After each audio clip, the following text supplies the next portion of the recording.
So this evening, we're going to be giving a report on the work that our team in ELCA's Indigenous Ministries and Tribal Relations has been working on for the last 3 years. It's been a good 3 years, but really busy 3 years to create all the programming that we've been creating, as well as the relationships and the tribal relations that we've been doing along the way. So really, excited that you're here to hear about the work that we've been about, and also the work that we're going to be about moving into the future. So thank you for making time for being with us.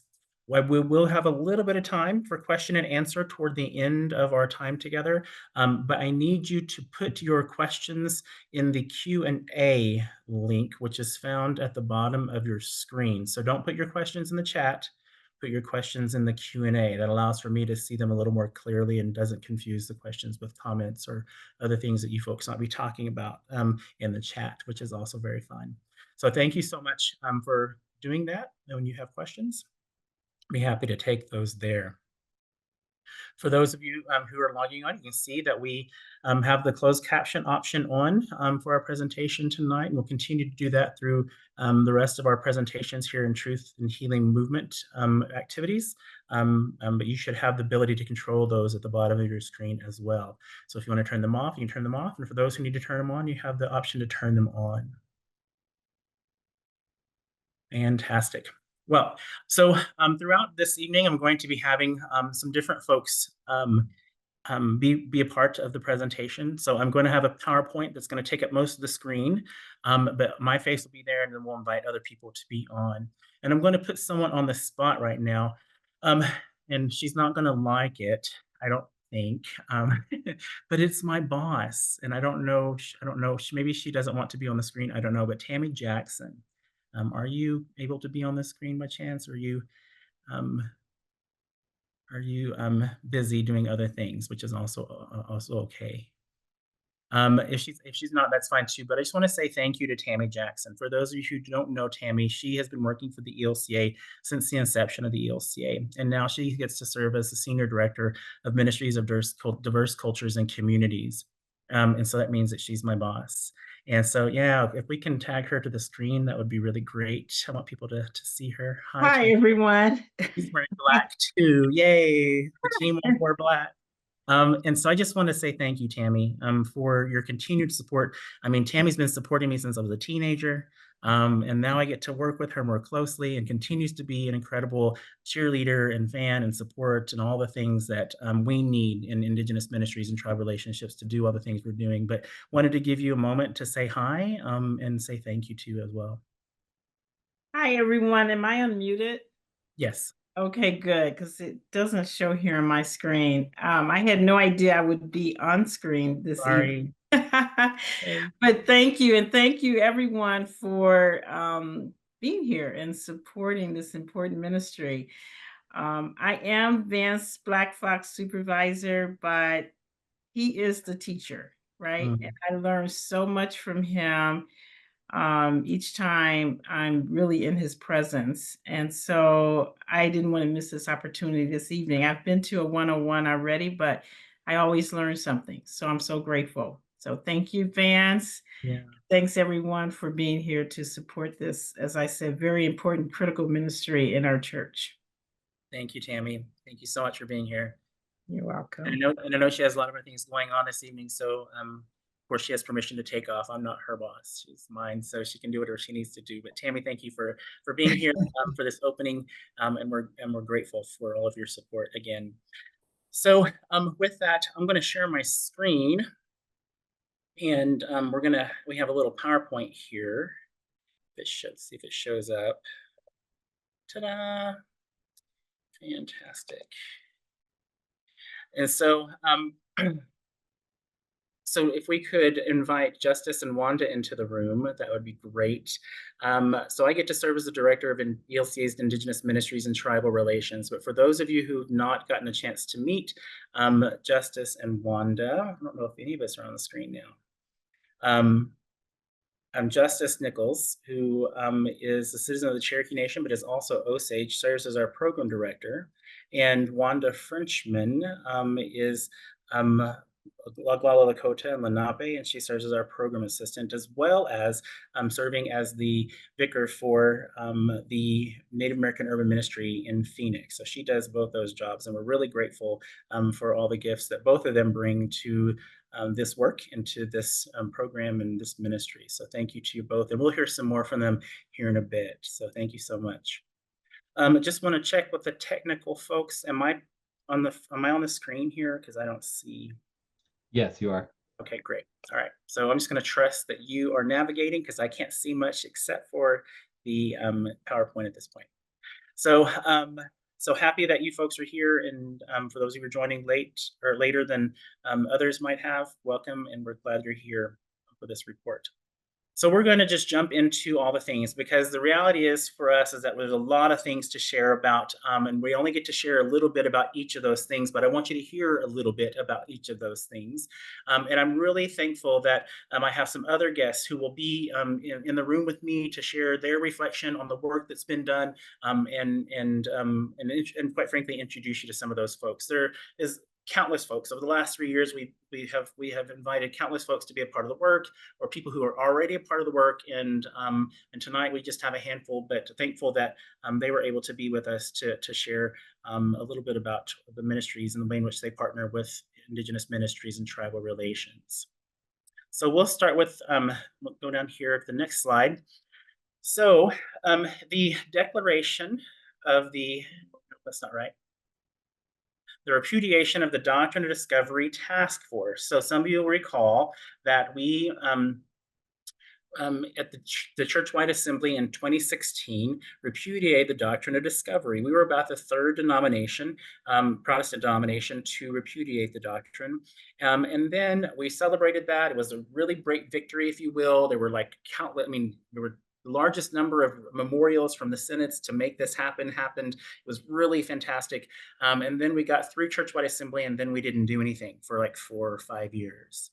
And so with the encouragement of people like former Bishop Jessica Christ and Reverend Marlene White Rabbit Helgamo and myself, invited presiding Bishop Eaton to consider what we might be able to do. And so she formed then this task force. So we're really thankful for the presiding bishop's support in beginning this work on repudiating the doctrine.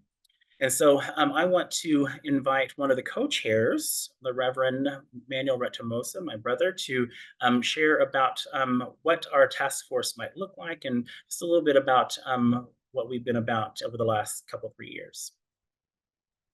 Hi, again, I'm Pastor Manuel Retomosa. I'm a citizen of Cherokee Nation and co-chair of the Repudiation of Doctrine of Discovery Task Force.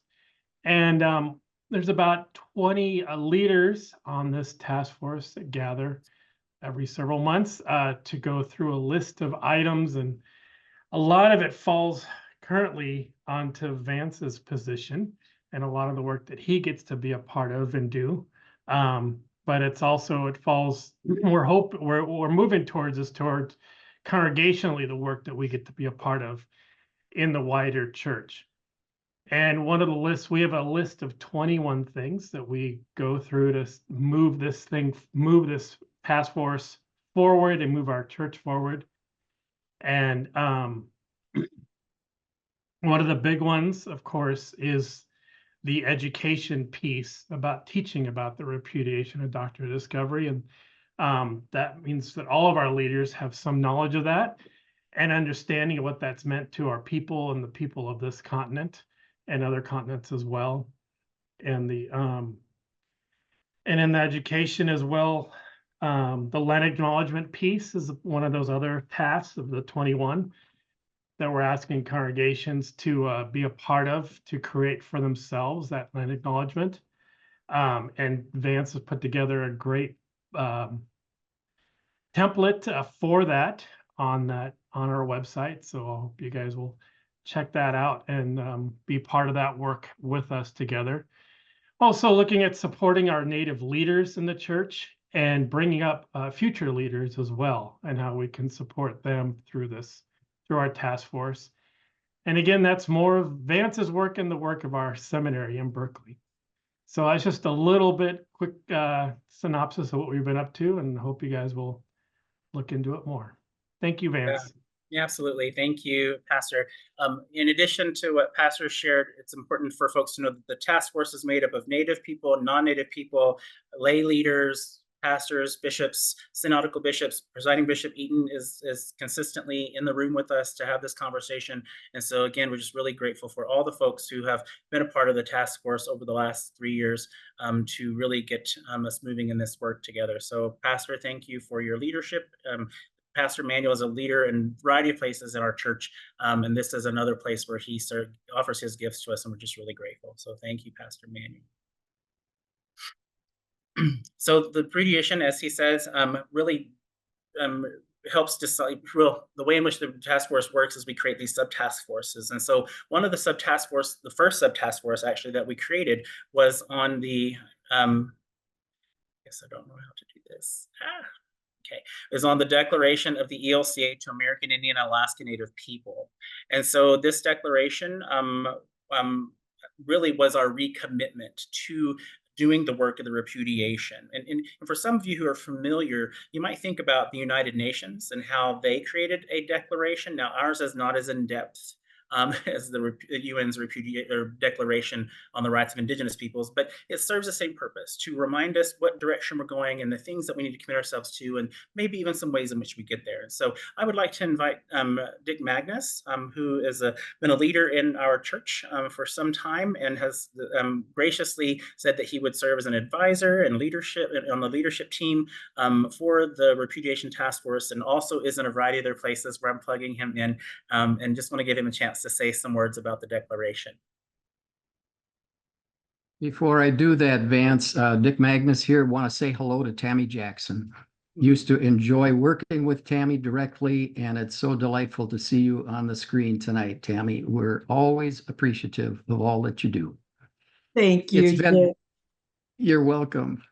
It's been a privilege to serve with the Repudiation Task Force, and especially a privilege to work with Vance and Wanda and Justice for the kind of work that's been going on to try to carry out the declaration of the ELCA to American Indian and Alaska Native people.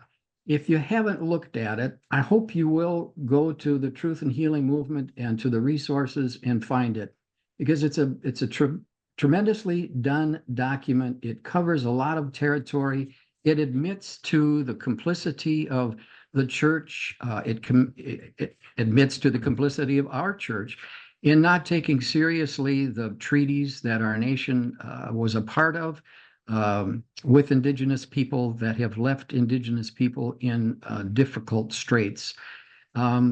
It gives us all kinds of things to work on. From there, Pastor Manuel mentioned 21 commitments that we have of work that needs to be done. One of the most significant of those, I think, is the boarding school task force, which has come up with like 150 people that are working on researching boarding school issues in their parts of the country, mostly in the upper Midwest.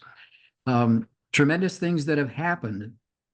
It reminds me in some ways of the National Indian Lutheran Board from a long time ago, where Lutherans were seen as strong allies with Native nations. The work that's happening now, I think, gives us the potential to do the very same thing. And with Vance's leadership and his ability to work with a number of Native nations on really critical things, we have, again, the opportunity to become a strong ally with Native nations. So I'm excited about what's happened with the repudiation of the Doctrine of Discovery Task Force, about the declaration, and about the ongoing work that the three staff persons are doing on behalf of all of us. It's excellent work. Thank you, Pastor. So excited that you continue to stay engaged with us and support us and advise us in a variety of ways. And Dick also mentioned the NILB, the National Indian Lutheran Board. There's actually a documentary, for those who've not seen it yet, called Native Nations, that was produced by the ELCA and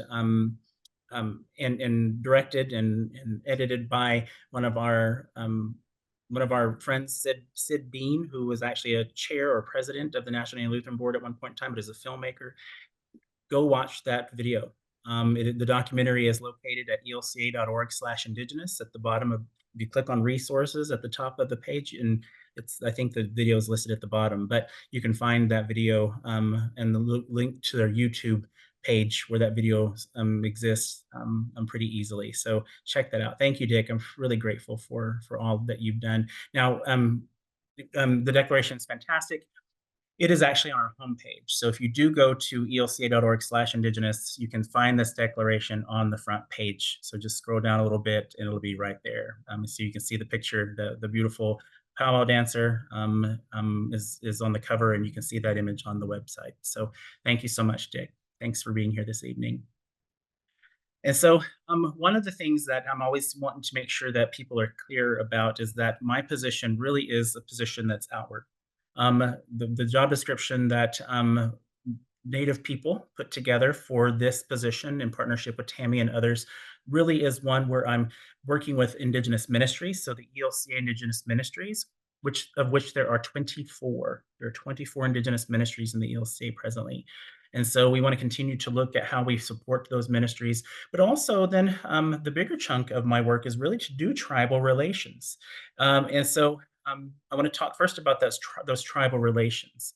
And so the tribal relations is meant, the goal of the tribal relations position is to help the denomination, help the Lutheran Church, the ELCA, and our synods and our congregations and individual members to understand that we are no longer a church that wants to be in a paternal or patriarchal relationship with Indigenous people or Native nations. That is not what we want to be about.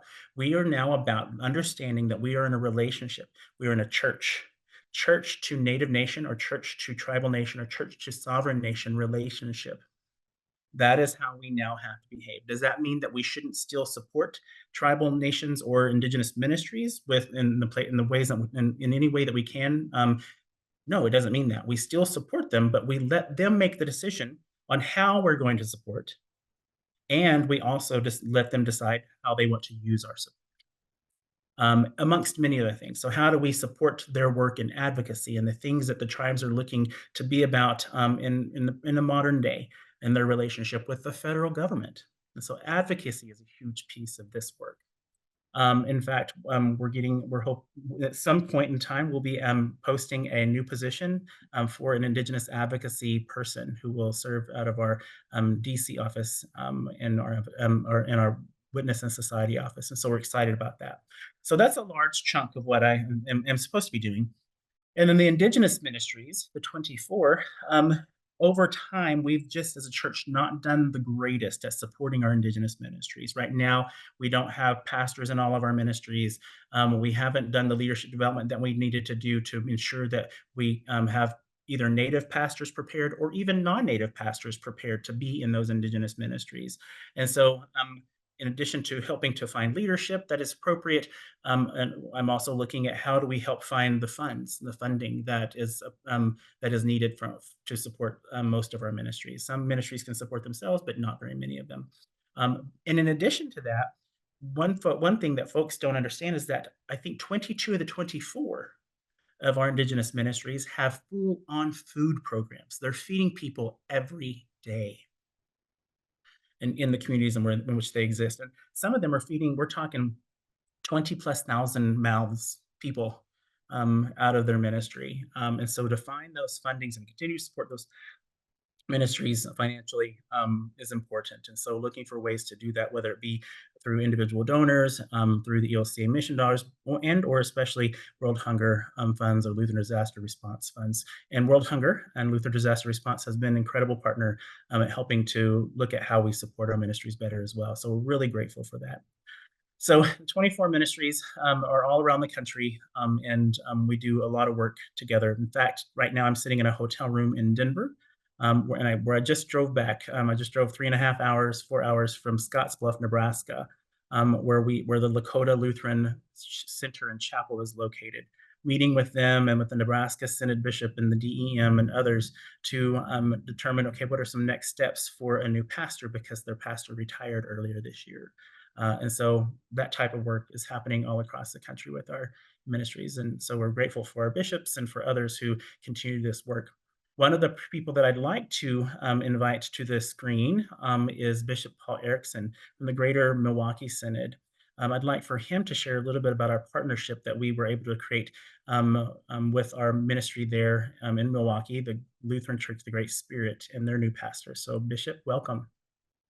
Thank you very much, Vance, and greetings to one and all. I especially want to thank Vance for challenging us.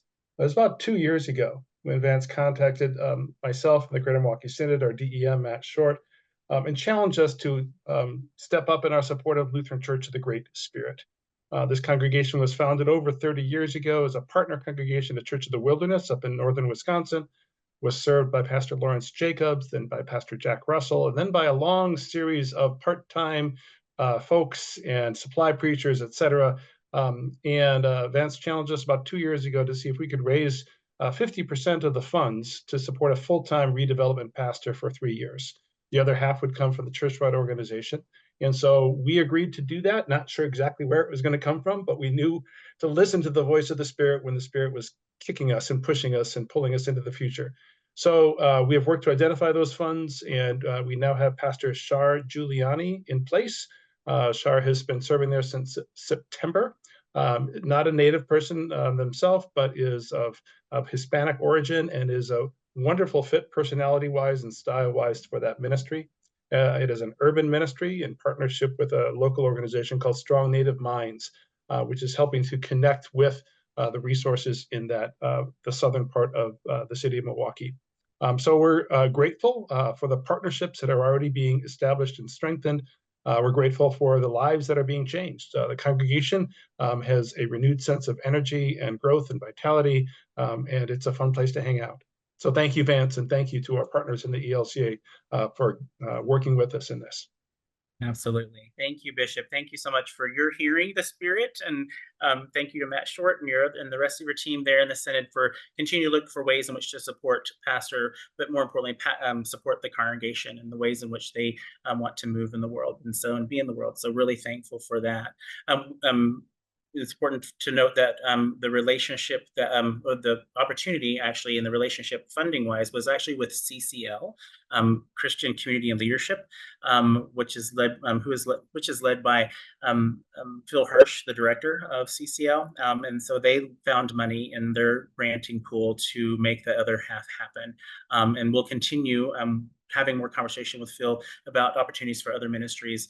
And in fact, there's some funding for another rural ministry that we're going to be potentially looking for a pastor for with the same type of model. But we're challenged by a memorial, an edited memorial, but a memorial nonetheless in the church to look at what would it cost to fund most of the ministries, or if not all the ministries, from our mission dollars and other dollars that might come into the church.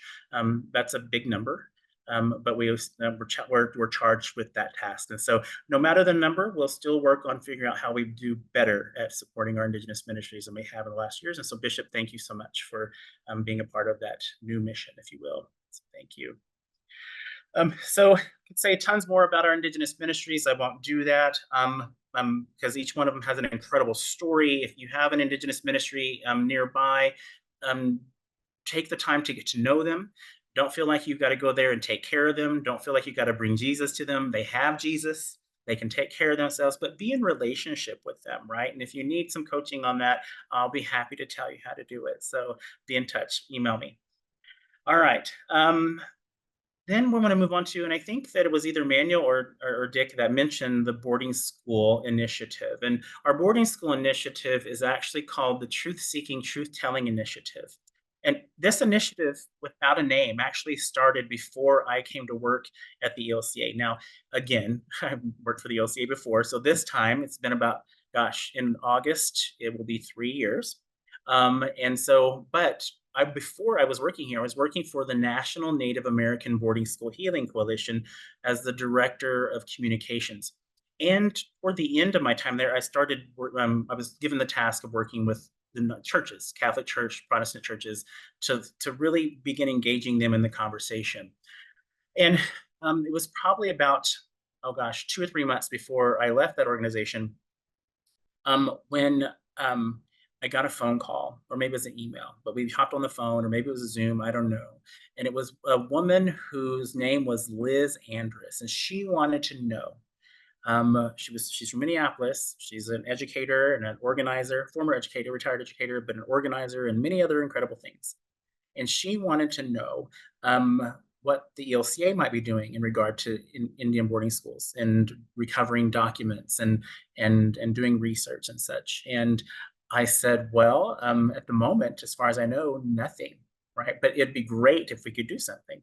So we had a couple of conversations, and then I left the organization, had a couple months off. And then when I came to work, the first week I was the director of this program, of this ministry in the ELCA, the first phone call I made was to Liz Andrus. Because not only did I serve that organization as the director of communications, I had served as the board chair for a couple of years and an officer and the treasurer and some other things before that. So my story, my family story is all wrapped up in boarding school. Right. So it's a passion of mine. It's something that's quite important to me. So I wanted that to be the first phone call. And so I called her and I said, we've not talked in 6-7 months, but are you ready? Because I think the Spirit's calling you to be an organizer alongside me to create whatever it is that the ELCA is going to be about in regard to our working with Indian boarding schools and truth and healing. And she said, with only a little bit of hesitation, okay, let's do this.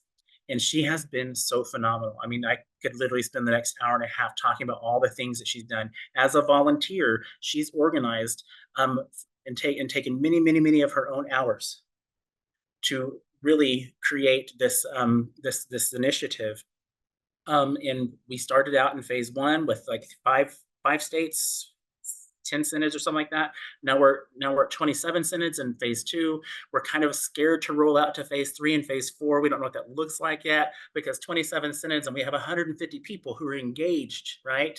More really that have touched the initiative in some way, but 150 that have done some sort of work or engagement a little deeper. And so we're really excited that we have this momentum and these people who are interested in being a part of this work to tell the truth about how Lutherans are complicit and have been implicated in the Indian boarding school era and all the terrible things, or sometimes just all the things that resulted from Indian boarding schools. And so we have done, luckily, I guess, we only had one federally funded boarding school that was a part of a predecessor church body of the ELCA, and then we have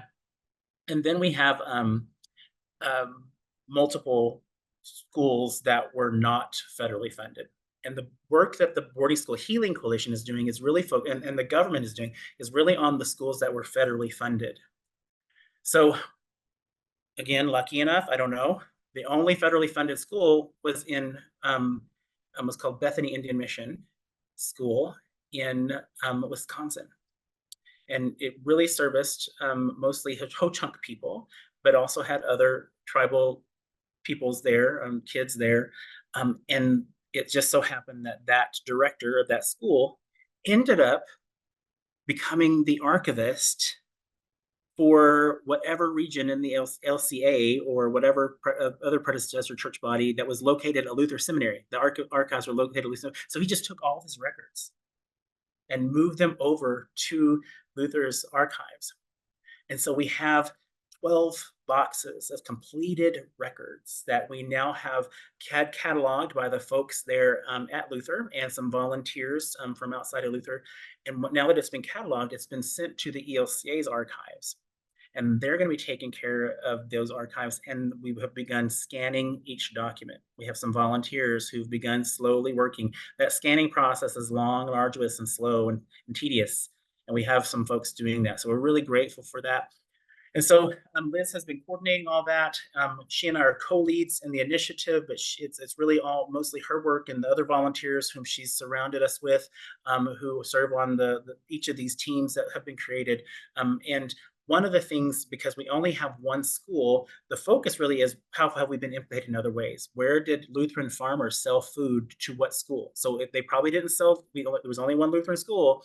So did those Lutheran farmers sell food to any of the other schools that might have been Catholic or Episcopal or Methodist or Presbyterian? Did the children were farmed out in the summertime in many cases? Did any of our farmers take those kids? Did any of our women's groups give money to any of those boarding schools? And yes, they did, right? Because they're a faithful group. These well-intentioned folks ended up supporting something that in many cases turned out to be pretty atrocious, right? As we learn more and more about Indian boarding schools. So again, this initiative has continued to grow. We're in we meet quarterly with as many people that can be there in a quarterly meeting and continue to learn together. She has a study group that meets also quarterly to study different documents and different movies and different books. And so it's just a really lively initiative that I like to consider a grassroots movement inside of our church that's doing really great work that it will be ready for when the U.S. federal government finally votes on the bill, the Truth and Healing Commission on Indian Boarding Schools Policy Act. If you've not known anything about that, there's some links in our resources to learn more about that. You can go to the front page and you can see Truth Seeking Truth Healing Initiative Indian Boarding Schools, and there's more information there for you to learn more about the initiative, but also about the bill that's now finally, after many years, finally going to go in front of the Senate, hopefully in the next few whatever. Contact your senator, contact your House rep, because they also have a bill in front of them that we're waiting to move to the floor. So lots of stuff I could say here, but lots more I could say, but it's great work. And we hope that for those of you who are in those states, and you can see that list, I believe, on our resources on the webpage, please join us. For those of you who are still in states waiting, just be patient. We'll be with you as soon as we possibly can to roll out this initiative there. So thank you for that. All right. The next really big thing that we're really excited about, we're excited about all these things, but is theological education for Indigenous leaders.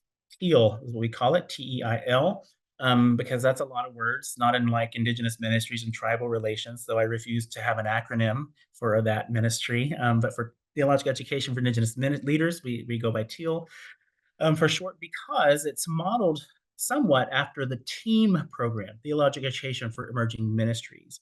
And so my office, along with the American Indian Alaska Native Lutheran Association, of which Manuel Retamosa is also the vice president, and the president is Joanne Conroy, and we partnered with Pacific Lutheran Theological Seminary to create this program. And so lots of excitement around this. We just finished up a couple of weeks ago. Was it a couple weeks ago? No, it was like last week. Sorry.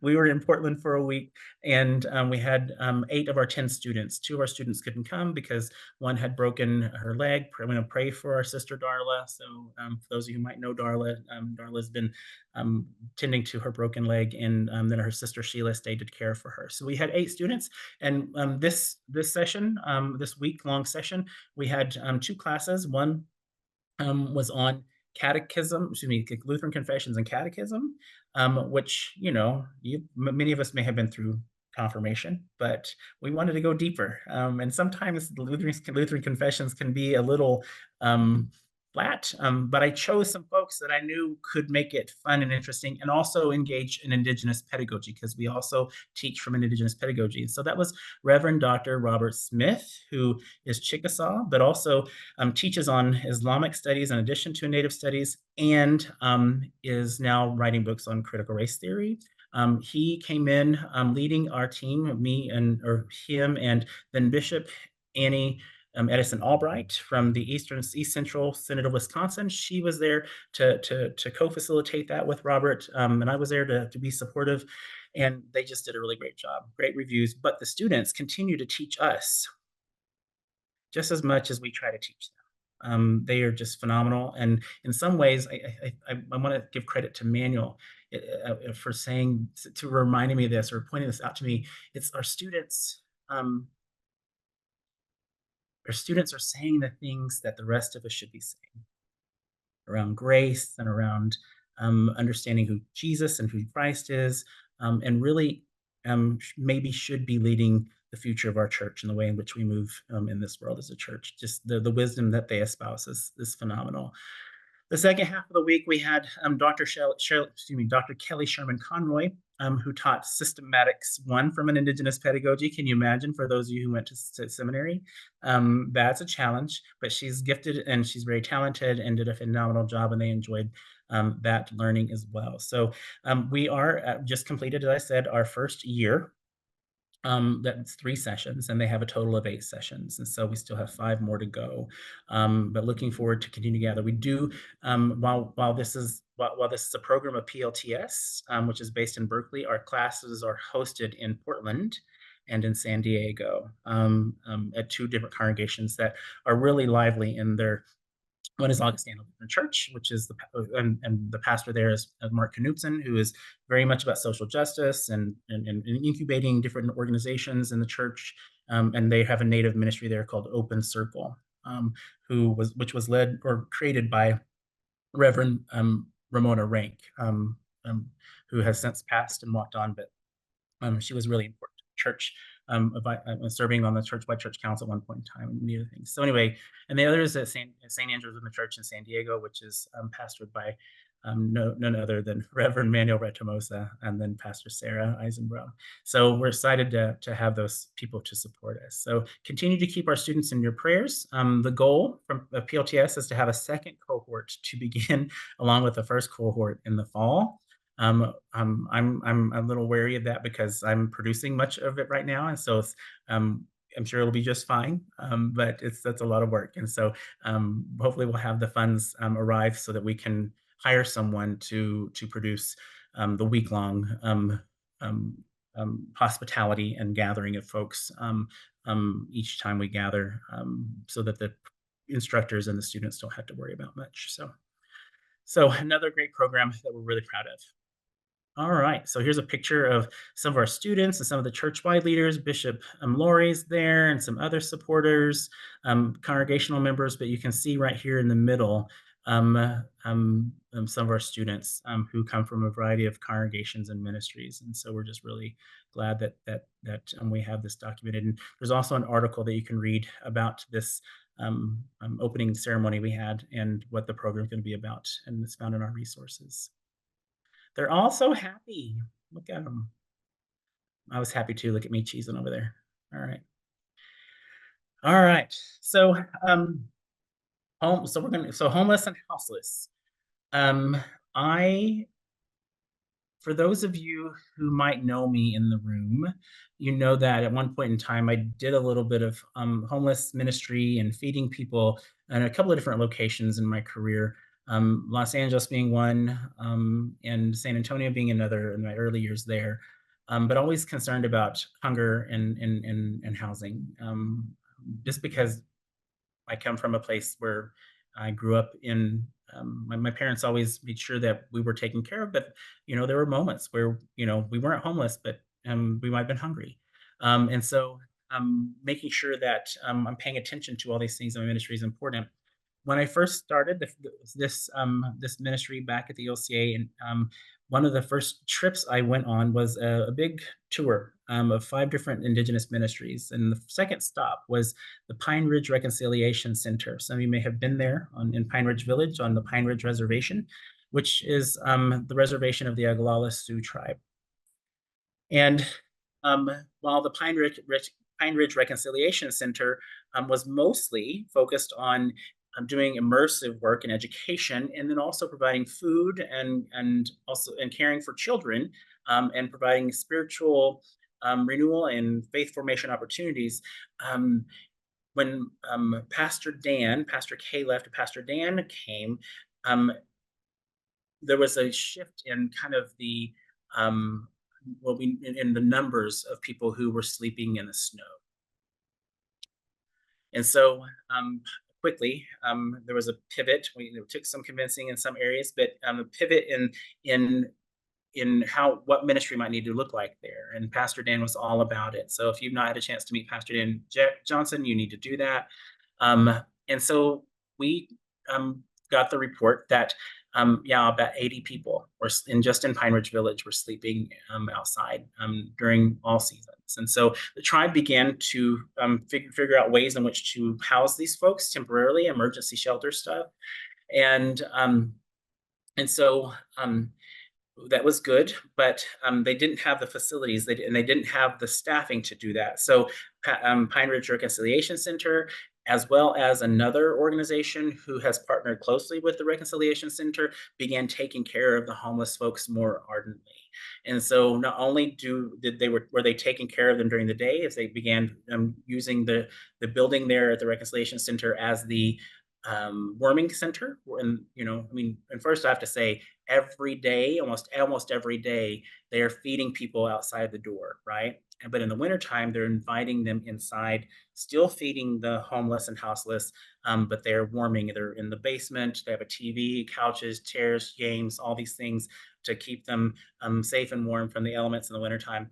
And then at night, presently, the homeless shelter are military tents. They're insulated military tents. So as I went to visit there and saw what was being provided, I was like, there just continues to be, I think, ways in which we should dream about how we do this. And I got home and I dreamed 2 nights in a row. 2 nights in a row, I dreamed that I was back on Pine Ridge, trying to figure out how we create change there for the sake of our homeless and houseless siblings.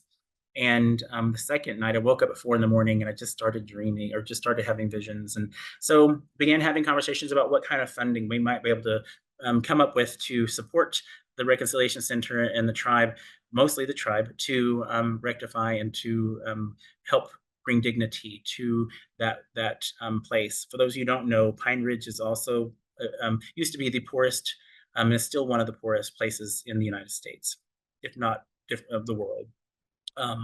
And so the needs are great there and continue to grow. And the pandemic didn't help. And so this opportunity presented itself with World Hunger Dollars, with the support of leadership in World Hunger, as well as Rafael Malpica Padilla, the former Director of Service and Justice, of course, Tammy Jackson, who helped in that conversation, and Bishop's support, and others. A gift of $2 million was given to support Pine Ridge and the work that we could do there. We have given some of that money to the Reconciliation Center and the other organization that continues to really provide the services needed for those who are asleep on the ground presently. But I was also introduced to an organization called ICON, which is based in Austin. The introduction came from President Kevin Killer, who was a former president of the Oglala Sioux tribe. And they were meeting with this ICON who does 3D technology printing of buildings. Their first task is actually to figure out how they build on Mars, but they wanted to give this technology and this construction opportunity in 3D printing technology to Indian country. And so starting in South Dakota with their relationship with the Oglala Sioux tribe, but also the other tribes in South Dakota. So I got to be a part of those initial meetings, and with some of the World Hunger dollars, some of your dollars that went to World Hunger to support ministries like this and opportunities like this, we were able to put together designs. We invested money on designs for 2 structures, a youth shelter and an emergency shelter. So I'm going to stop there because I want to invite Justice Nichols. I probably said way too much and probably took all her stuff now that I think about it. But she's gotten to be a part of some of the conversations. And so I'd like for her to just reflect a little bit on what the conversations have been like and whom we're helping to understand better the needs. What tribes are we working with, I guess I should say. Yes, thank you. Well, yeah, like Vance was saying, and I'm trying not to get choked up talking about it because this work right here, gosh, don't make me cry. It's so important. It's so important. And I think Andrew Rothgaber and his team have been so great with connecting with us and then with the tribal nation. And yeah, sorry. Thank you. Yeah, so Andrew Rothgraber is one of the leaders at ICON. They're now building homes all over Texas and in Mexico and a variety of other places.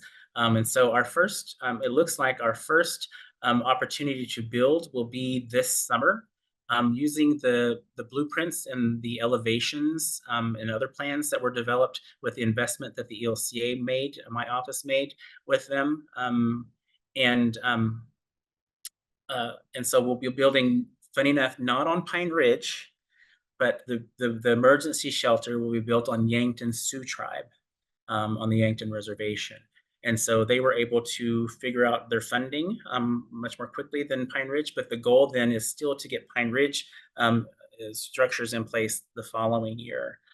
They're at Pine Ridge, they're looking more closely at the Youth Transitional Living Shelter, which was also designed with the investment that we made, but we'll also be looking at emergency shelter as well. And so Yankton is looking forward, has picked the place, has found the money, sign the check, everything's ready to go. And so we'll report as that project happens or begins to happen. We will be reporting more and more on the progress there. And so so we're really excited. And the goal of the whole thing, the emergency shelters are necessary in some of these reservations, but the goal is also to get those tribes and other tribes interested in building homes, individual homes, out of 3D technology printing, which eventually will be less expensive than stick homes. And so so Pine Ridge is going to be considering that for sure.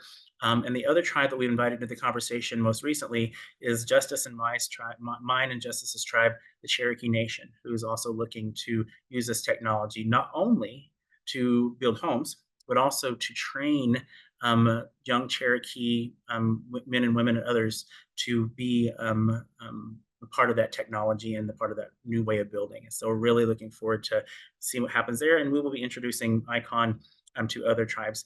It's been really a pleasure and an honor to be a part of that process, and the church being at the center of introducing this technology and this company and the opportunities to tribal nations across the country. And so just know that that's what's happening, and we're really, really honored to be able to be a part of doing that. So be looking out for more.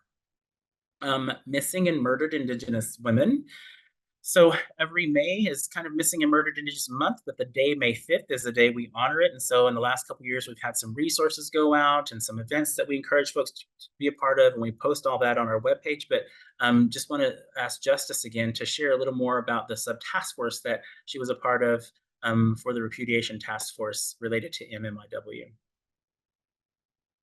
Yeah, so the task force has been really great with doing all these meetings and hosting these meetings for us to get to talk about all the different events and some of the strides that have been coming with this. I recently have created a document that has MMIW resources on it. So some of them are for police departments specifically contacts, and then there's a few organizations that have specifically ones that go all over the US, so it's really great. And there's also documentaries in there, there's videos. I think that the documentaries are really good to see and see like real life of people talking about their missing loved one. It's more of awareness videos, I feel like, and then there's reports and data on there as well. And in the next year, I will be creating another document that will have events. So hopefully that each state will have a little bit of an event for MMIW on that particular date in May. But I did want to reference that a lot of the times, some of these events are earlier in the month. So hopefully we'll have that posted in January, and you can kind of be a part of that within the first few months before it happens. Thank you. Thank you, Justice. Yeah, and that list of resources can be found on our webpage underneath the MMIW link and in our resources. So please take a look at that. Justice spent a lot of time curating that for us, and it's a really great gift. The subtask force continues to be supportive and will continue to do this work, hoping that Justice and can maybe step into leadership for that, putting her on the spot, and some other folks can join her in that co-leadership. But thank you, Justice, for all that work, and continue to be an advocate for our siblings who continue to go missing. On our webpage also, you'll see a video that I got to do that talks about some statistics and also our challenge that the Repudiation Task Force and Bishop made for us during Lenten season. And so we will re-up on that challenge for next Lenten season. So go ahead and take a look at that video now so you can get ready and see what we're going to be about moving into the future. So thank you again, Justice. Let's see here. No, I didn't. Okay, settler narrative. So settler narrative is another sub-task force of the Repudiation Task Force. Some of you may know what a settler narrative, some of you may not. That's okay, but basically it's a truth-telling document. How do non-Native people, non-Native people, but especially white people, really begin to see and understand the truth about their history, and the implications on other people, especially Native or Indigenous peoples. And so we had a team to put together this document. Quite frankly, it's been almost ready for a long time, but in the next few months, we will have a presentation on the settler narrative and that process that is written from a Lutheran perspective, and our presence here as Lutherans, especially non-Native Lutherans. And so be looking out for that. But just know a lot of work went into that. That team was led by a few people over time, and we're grateful for those folks. And now most recently it's been Deacon Colleen Bernu and Pastor Mike Wilker, but others were part of doing that work as well. And so we're grateful for their work, and we will lift those folks up even more when we have the presentation. So we're looking forward to seeing more information around the settler narrative presentation, which will be a part of the Truth and Healing Movement activities. So be checking back on the calendar. All right, so I am a little remiss here. I messed up. I skipped a name. And so I want to jump back just a little bit. And so if you can bring Wanda onto the screen, Miss Wanda Frenchman, Pastor Wanda Frenchman. I totally missed her. And I double checked right before we came on and everything. But Wanda is a partner pastor, a vicar. We call her vicar, but she's a partner pastor with her mother at Native American Urban Ministry. And she started her seminary journey in the teen program, but then in the midst of that, we created TEAL. And so she transferred from team to TEAL.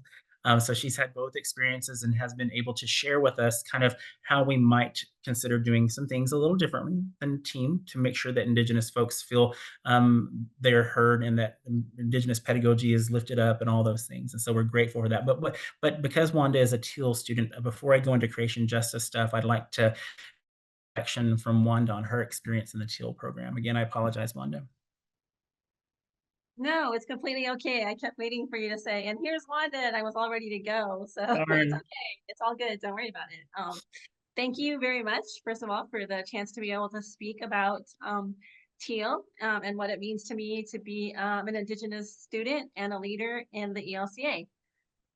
Learning from Indigenous pastors and teachers, it has been such a game changer for someone like me who wants to be, is a believer of Christ and Indigenous, but doesn't have a background in theological education or even Bible study or anything like that. So to be able to go to class with my people that are Indigenous is also just a huge game changer, because we're kind of all in the same boat. We think the same way. We have our own theologies. We have our own ideologies. And to know that those are valued and want to be represented in this church is just amazing for someone like me, because in the team program, it was a little different. So I really have a huge, gratitude to Vance and to Pastor Manuel and to all the teachers, Kelly that came in and Robert Smith. It's just been amazing. And so I cannot wait to be an actual pastor and leader in this church so that I can be the mentor for the next people behind me, because we're going to need more leaders. And so I'm trying to cultivate leaders, younger leaders now, so that they can come and take place of the older ones. So thank you. That's great, Wanda. Thank you. And that reminded me, I keep saying PLTS, but it really has been Moses Penamaka, Reverend Dr. Moses Penamaka. and Reverend Dr. Ray Pickett, who is the rector there, who has been, supporting us and raising money and making sure that the program continues to move forward on their side. And so we're really grateful for them too. But Wanda has also been a treasurer, and like I said, offers her wisdom to not only the learning process, but also the execution process as a team member here on our team. So thank you, Wanda, so much. I apologize for skipping you earlier. Oh, no, it's okay.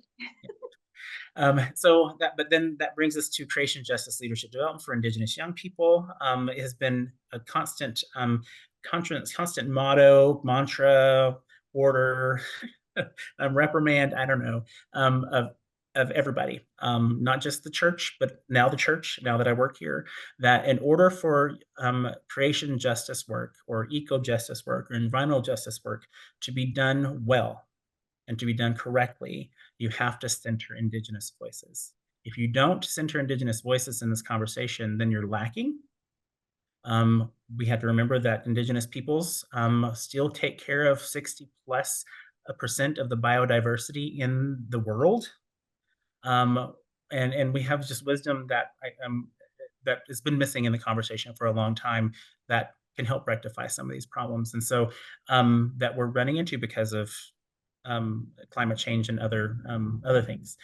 So in order to make good on, with the church, since I'm really talking about this all the time, I said, well, we probably need to then grow some leaders, whether they be Lutheran or non-Lutheran, some Indigenous young people who are already doing the work on the ground, but also then want to also learn more from other Indigenous organizations and elders who are doing creation justice work.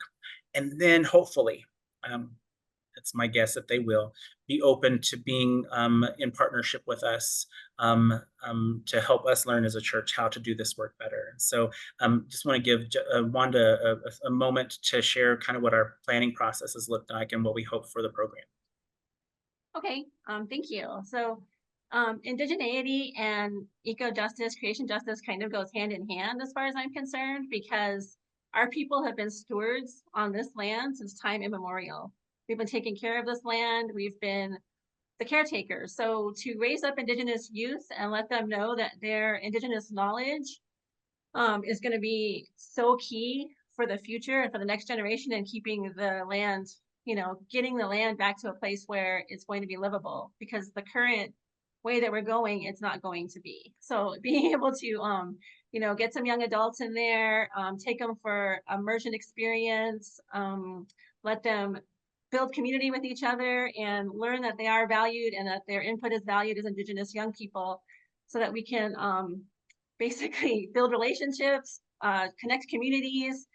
We had planning meetings and we had so many ideas that we threw out, and we had such great conversation with some leaders in the church, and it was amazing to hear how invested they are in our young Indigenous adults. It was amazing to me. So I'm really, really excited to be part of this process.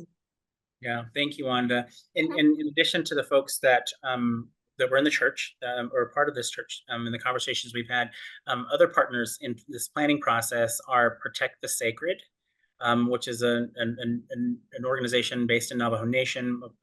Allie Young is the director, but she does more than just creation justice support of her young people. She has leadership development opportunities in her own organization for young people, and voters' rights work, amongst many things. Just Google Allie Young or Protect the Sacred, and you'll run into a lot of things that she's been about. She's been hanging out the White House lately, and I was like, "Don't you ever need a date?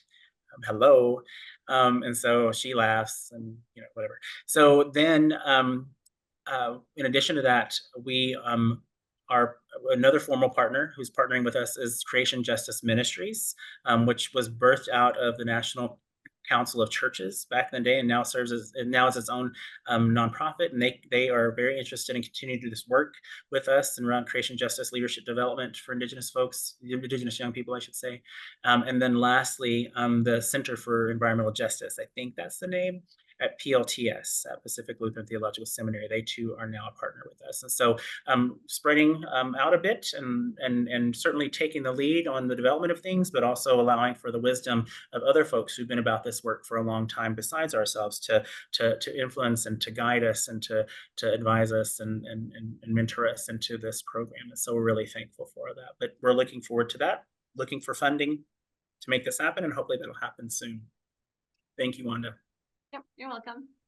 All right, the Indigenous Institute. So one of the things that I have been thinking about for a very long time is the fact that at one point in time, back in the early 2000s, we had a program called the Indigenous Institute. And the Indigenous Institute was an immersive experience for church leaders, people who worked in the ELCA, executives, directors, bishops, synod bishops, presiding bishop, went through a 2-year process to learn how better to be an ally, but even more so how to be an advocate and be in relationship more authentically with Indigenous folks. And so that program created some really great allies, but that was, almost 20 years ago. And so we have decided that bringing this institute back would be a very good thing, especially now at this moment in the church. And so I would like sorry, Dick, I'm going to put you on the spot. If I can get Dick Magnus back on the screen. Dick was a part of creating the Indigenous Institute in those early 2000s and has, again, agreed to be a part of this planning process for a new Indigenous Institute. And I just want to get some thoughts from him about our process so far. Thanks, Vance. Just to go back to 2005, 2006 for a second, what the Division for Outreach was attempting at that time to do was to strengthen relationships with American Indian Alaska Native ministries, and we were having difficulty doing that. 2 Native leaders came to us, Marlene White Rabbit Helgamo and Gordon Straw, and they told us, you want to improve the relationships? If you do, you need to learn something about Native American people now. And we said, let's go, let's do it. And Gordon and Marlene worked with a wide range of persons to build an excellent curriculum, excellent leaders to take that group of 20 through a learning experience that was phenomenal. Now we're looking similarly, listening to Native American people, trying to ask the question, who should be involved in this kind of a learning experience so that we have key leaders from throughout the different parts of the church who can become, because of much more knowledge and experience, true allies and supporters of what's happening in Native America. The group is an exciting group that's doing the planning, and already some folks have been identified as folks that should be involved in the experience, and the training will come once again from Native American people. It's very exciting. Yeah, it really is. And thank you for letting me call you back onto the screen, Dick. Just your history and your knowledge about where we've been in regard to relationships in the church, but also the vision that you bring, even now that you've been retired for a little while, and you still are ready to dream about what the future of the church and our relationship with Indigenous peoples are. And so your wisdom in that room is so important. But the Indigenous Institute, again, waiting on funding for this to happen, but the program has been developed. We're writing the proposals and the outlines and all the things, the justifications, and ready to put that in front of the peoples that need to see it. And so Indigenous Institute will be a game changer, I believe, also for how we move forward in this church in relationship to a lot of things, this ministry in particular, but even more so, the repudiation of the doctrine of discovery. I think that that the need for doing that more actively will come alive for the people who will go through this program. And so looking forward to that. And we'll keep all of you posted, because as soon as that funding happens, should it happen soon, you will probably hear me crying really loud and screaming and jumping up and down, because this is so vital right now. And so looking forward for the church to have this gift. So thank you, Dick. I appreciate you. So now let's get down to business. Let's get down to business. Land acknowledgments. Land acknowledgments. So for those of you who are live, and for those of you who are going to watch the recording, which I know there's probably going to be like 10,000 watching the recording, I just know it. Whatever the case, if you hear my voice, you need to tell your leadership in your congregation and your synod that land acknowledgments have to happen. And why do they have to happen? Because in the declaration of ELCA to Alaska Native or American and Alaska Native peoples, we proclaim that we will do land acknowledgments, that it's important. That document has been affirmed by the Church-wide Church Council on behalf of the church, synods, congregations, and individuals. In addition to that, in the memorial that was passed last church-wide assembly, we also proclaimed, voted with a very high number, right, by the assembly voters, that we would do land acknowledgments, in addition to some other things. So two places, there's actually a couple more, but those are the two that I'll just reference now. We have said as a church that we would do land acknowledgments in our worship services, or at the beginning of our worship services, or during the announcement. I don't care. But the reason I'm so supportive of it is because for Lutherans in particular, which is a very white church, for some of our parishioners, it will be the first time that any of them have heard that any of them have had to think about Indigenous peoples for 30 seconds a week. Just 30 seconds, maybe a minute, once a week. And our church can be about making that change by doing land acknowledgments.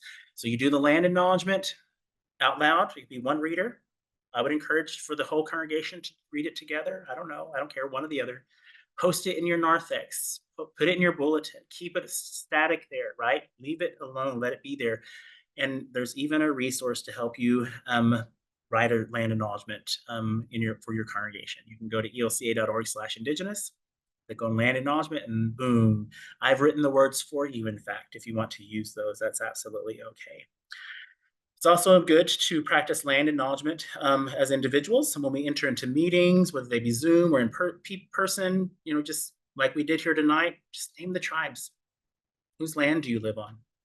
Whose land are you on, right? So I live on the Cherokee Nation Reservation, but I also always mention that those are the original homelands of the Osage, Caddo, and Quapaw people.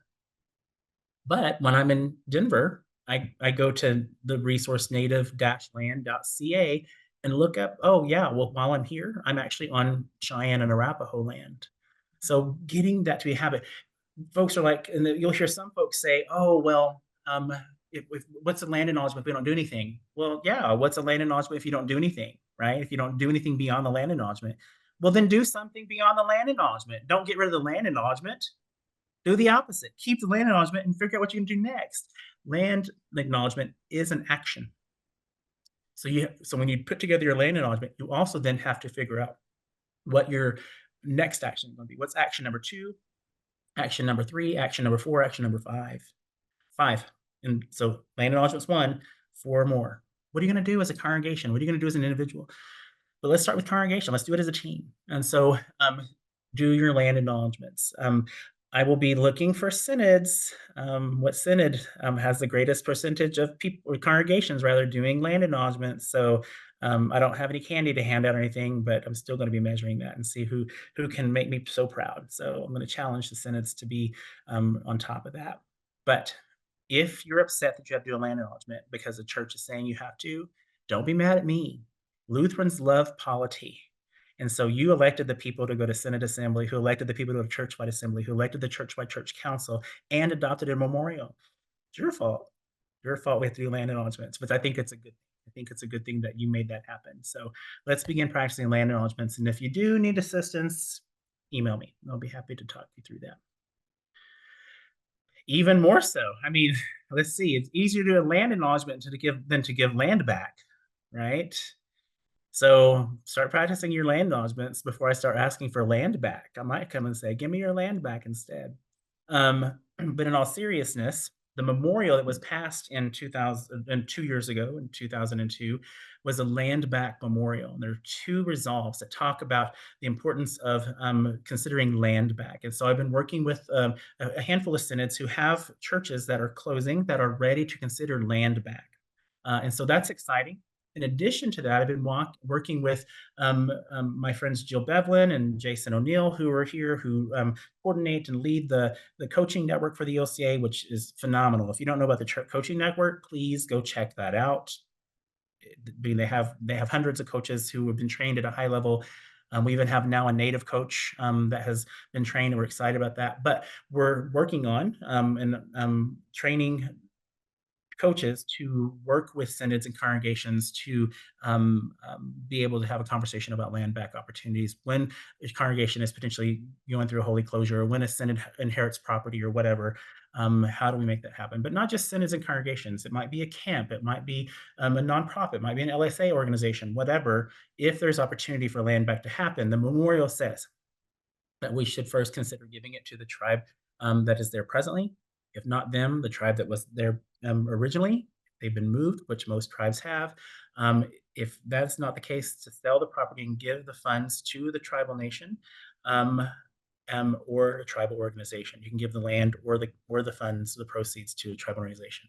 The goal is to think about how we do this in full. In other words, how do you give the proceeds, or how do you give all the land without there being a stipulation? Or we're going to keep 90% and we're going to give them 10%. Let's switch that. We're on stolen land. We have benefited from living on other people's land that's been stolen for 500 years. So how do we figure out the most equitable, most ethical, and most exciting, quite frankly, way to give land back to tribal nations and tribal people? So we're excited about the conversations that are happening in a variety of places around the church, around land back, and we'll keep you posted on that as well. Where are we at? Land acknowledgement, land back. United Nations. Whew. So yeah, I scheduled 2 hours on purpose, folks, because we're doing a lot of work. So thank you all for hanging in with us. We have just about a few more of these that we're going to cover, but I hope you'll stick around to hear the exciting work. This is exciting work. United Nations. There are other denominations like the Episcopal Church that has really engaged United Nations in the work they're doing there. And so we in the ELCA have not done that from an Indigenous perspective really at all. And a couple of years ago, for 2 years, we had presence there with me and a couple other folks. But the person who was journeying with us at the United Nations to help me, quite frankly, figure out how we might be more present there is someone who spent some more time at the United Nations in a variety of capacities. So if I could have Jennifer De Leon on the screen to maybe share for us what our experience has been and what maybe your hopes are, I'd be really grateful. Buenas noches, thank you. So first of all, the United Nations Permanent Forum on Indigenous Issues is an advisory body to the Ecumenical and Social Council of the UN.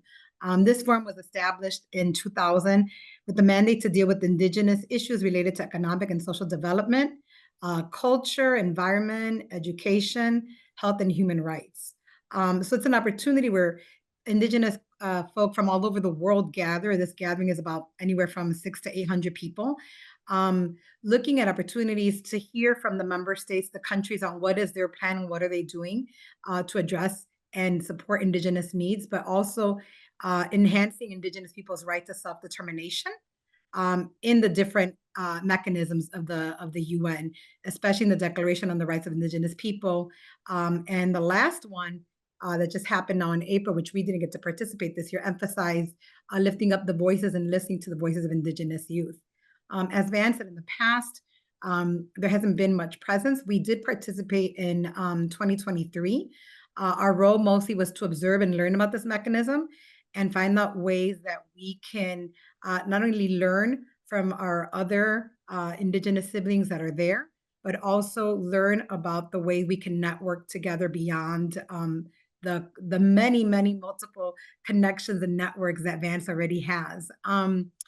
We were joined by Reverend Manuel Retamosa, by Isabel Retamosa. Vance was there, I was there, I don't think I'm forgetting anyone else. And we went last year. Again, we were able, at this event, there are a number of side events, a number of educational panels and workshops where people talk about the different ways they're taking leadership and advocating. A big part of this is a self-advocation, about advocacy opportunities by Indigenous leaders. There's a big section of civil society, so not just government representatives, but different tribes and Indigenous leadership, but also different groups representing social service agencies, nonprofits, and churches. One of the highlights is we were able to go to a reception that was made in honor of U.S. Secretary of the Interior, Secretary Deb Haaland, which of course, no surprise, Vance knows her, and we were able to talk to her and let her know about the work that we're doing. So that was one of the highlights of that event. It takes a while to kind of get used to the way things are done. It's like a conference, but it's not. And knowing the proper way to engage and to enter this space. Like Van said, I've had the opportunity to participate in other UN forums. And so I was honored when he asked me to join them and to help kind of lead the group around understanding some of the ways that the work is done at the United Nations. And we're looking forward to creating a team to go hopefully next year, especially with the emphasis on Indigenous youth and lifting up more voices and connecting with other organizations, as he mentioned, especially other ecumenical and faith groups that are also participate in this setting. So we will keep you informed and give more updates as we continue to work on being a presence at this very important forum that the UN already has. Thank you, Jen. You can leave Jen on the screen because I'm going to ask her some questions, ask her to share again. So first of all, for those of you who haven't had the pleasure or of meeting or knowing Jennifer, Jennifer serves as the Director of Racial Justice for the ELCA. And so we do get to work not only in things like United Nations, but some other programming that we've been about, and she's been absolutely supportive. She serves on the Repudiation Task Force and a variety of other teams related to Indigenous issues. So we're really grateful for Jennifer's continued work on behalf of Indigenous folks and with us in different ways. But the other way in which she works with us is that she coordinates a journey, an immersive experience to the National Day of Mourning. So I've called it the National Day of Mourning Racial Justice Immersion. And so I would really love, it's been great to be there. I'll let Jen share where, but at the National Day of Mourning with the people. But Jen, if you wouldn't mind sharing about that part of our programming, that'd be great. Yeah, as soon as Van started, in disclosure, we knew each other from the past and we're friends. And I knew that he didn't celebrate Thanksgiving. I haven't in a number of years, and I know a lot of people that don't. And a lot of times people are very kind of like questioning and surprised and kind of even angry or outright upset, like, why don't you celebrate Thanksgiving? And it's such an important holiday of our country. And I realized that it really isn't. And there's a lot of misinformation and the narrative out there about what Thanksgiving means, especially to Native and Indigenous communities, is a very false narrative. And so as soon as Van started, I talked about the idea of encouraging other people to learn more about the false narrative of Thanksgiving, and more importantly, to be in solidarity in what's known as the National Day of Mourning. And so we invited, first we said with our Indigenous leaders, and we said, what would it mean to go and be in community and solidarity with the Wampanoag people in Plymouth Rock? So we invited people to join us to stand in solidarity with the Wampanoag people and the United American Indians of New England. What they protest that started since 1970, where they gather on National Day of Mourning, which is the fourth Thursday of November, which is known as Thanksgiving. Really felt the need as a church that repudiated the doctrine of discovery, that this was an opportunity for us to really go and be in solidarity with folks and begin to dismantle and the myth of Thanksgiving. So for folks who can't attend, we invite people. The first year, we were joined by Wanda K. Frenchman. We were joined by Pastor Manuel Retamosa. And we invited the local bishop from the New England Synod. He was on sabbatical. I think he has a sick, he had surgery. He was unable to join.